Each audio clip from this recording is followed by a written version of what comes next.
Anthony, first of all, how did Smart Missile pull up? Yeah, pulled up really well. Gave him some barrier practice yesterday. There's much to give Corey some confidence in the horse, and despite many reports that have been wrong about what he gets up to in the gates. So just pleased with that. And Corey was very impressed with the horse. He walked in, stood, jumped cleanly, and sat up outside Black Caviar for the first part of the trial.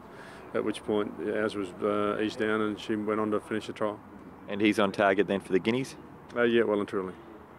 Big day of racing here in Sydney on Saturday. Start off on the flight where you've got Shadow West and Houston Benefactor. Start off with Shadow West, finished 5th behind Disputes in the Reg Avon last Saturday. Yeah, had a pretty tough run. Just sort of found herself in all the wrong spots in the run, and did a pretty good job to be only beaten her length or so.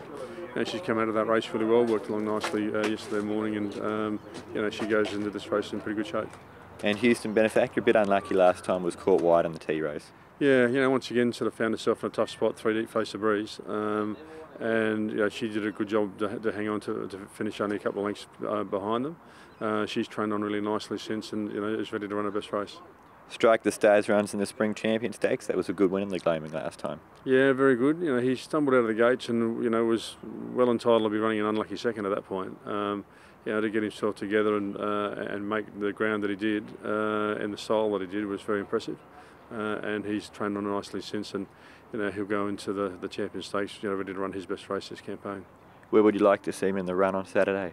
Oh, it really just depends on how quickly they go and where they draw in the barriers. I mean, I can't say just yet, but so long as he's travelling comfortably, I think he's got the finishing speed to win from anywhere. Is he going to head to Melbourne after Saturday? Well, he's certainly not running in the Derby. In this business, you never say never, but we'll just see what he does on Saturday and make our decisions after that. Lucha Libre runs in the Premier. Yeah, 2 good trials this time back. She's won 2 from 2, second up against stakes grade.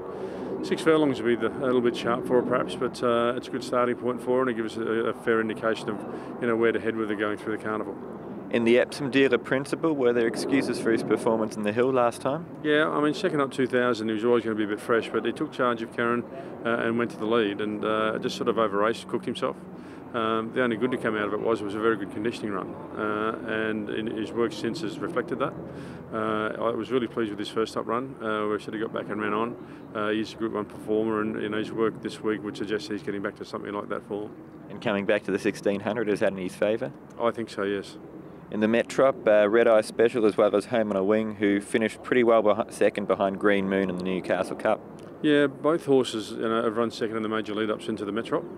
Both having had, in doing that, having their first runs at 2400. So plainly they'll both improve with that experience and the fitness that they've gained from it. Really pleased with how they've trained on since their last runs, and really looking forward to good runs from both of them in what seems a very competitive race. Can you separate the two? Oh, not really. I think they're very much the same. I mean, they're both emerging stayers. They're both probably 12 months away from their best, and as I say, both going to take big steps off their first runs at 2400. Do you think they'll handle the 2400 okay? Well, as I say, I mean, they've got beaten sort of head and half head each of their last 2 at 2400, so plainly they will. And at Moonee Valley on Friday night, Emerald Downs runs in the Champagne Stakes. Yeah, very pleased with her. She ran a great race against the best fillies the other day. I thought about stepping her to the mile, but I think on reflection and given the family she's from, half just at a Turfentine, thought that going back to the 1200 would be better and staying with the fillies. So she goes into this race with some good form around the valley. Her last start there was on face value perhaps a little disappointing, but being on the rail that day was not the place to be, and being in front I didn't think at that stage of her prep really suited her. So a little bit more of a conservative ride here, off speed, hit the line, and she'll go really well. Anthony, the best from your team for the weekend? Strike the Stars.